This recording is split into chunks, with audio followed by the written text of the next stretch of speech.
What's up, guys? Bringing you a Star Wars Black Series video today. Gonna be my first review. Hopefully many more to come. As you can see, I'm going to be doing the Din Djarin and Child build-up pack. This was exclusive to Smiths in the UK. Unfortunately, as you can see, mine came a little bit damaged in the side of the box. It's well, this thing's like gold dust at the moment to find. It's essentially the Beskar Mandalorian.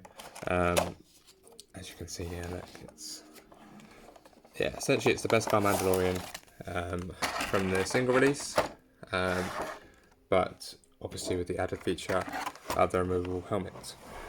You also get a few accessories, which we'll go over in a little bit. So obviously you get the tracking fob, you get the Beskar, you get the jetpack and the crib, as well as obviously your other little accessories. So starting off with Child, he's slightly different to the original release, as it's only articulation that you have is on the head, so it's on a little ball joint. Same as the little hands can be moved around like that. Other than that, there's no articulation to the arms, so it's very much sort of stuck in this one position.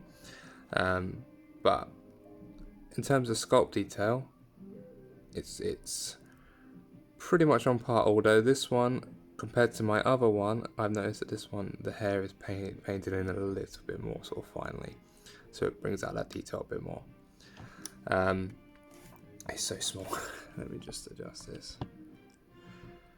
Then obviously you've got his crib, which comes on a little stand like that, which pegs in at the bottom,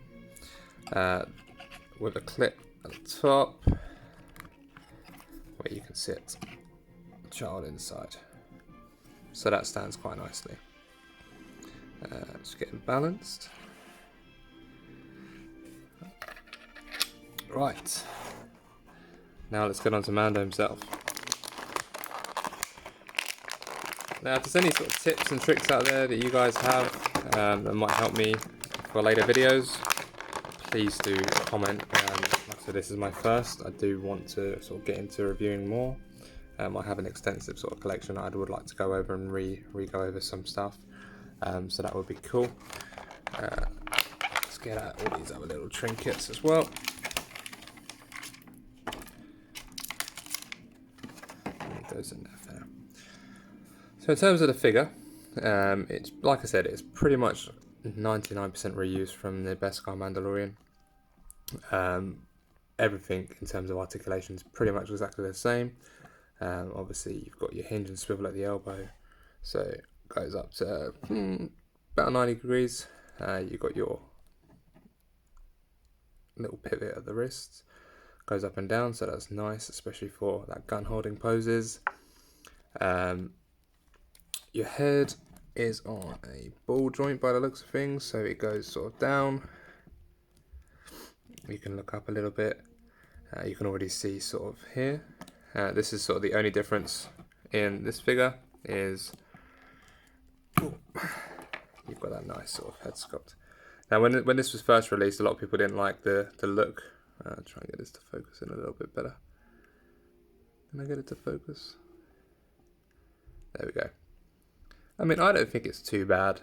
Obviously, maybe a bit extra paintwork around the chin and the mustache might bring out some of the details a bit better. But there's definitely a Pedro Pascal likeness. So yeah, I don't think it's too bad at all.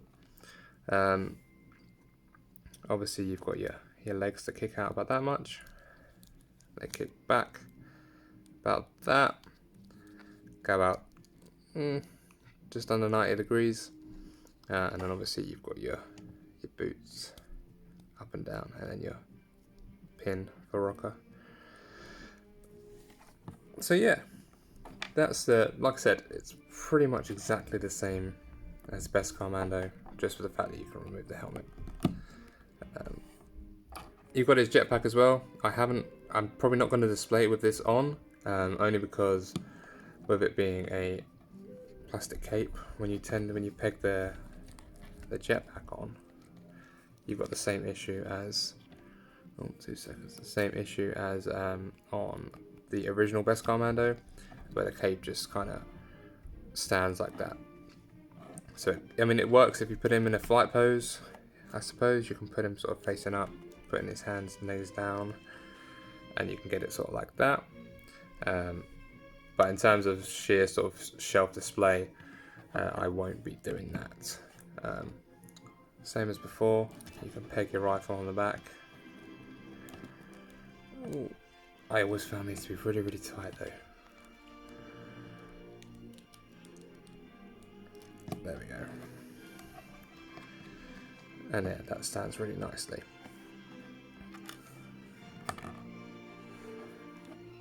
You've got your blaster, same as before, same mould, and that you can either go in his hand or you can ping that down into his holster right there.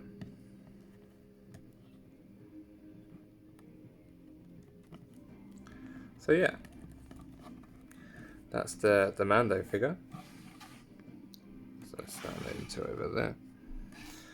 And then you do get as well, I'll take these out over here because they're so small I don't really want to lose these. I'll only grab one. You get absolutely tiny.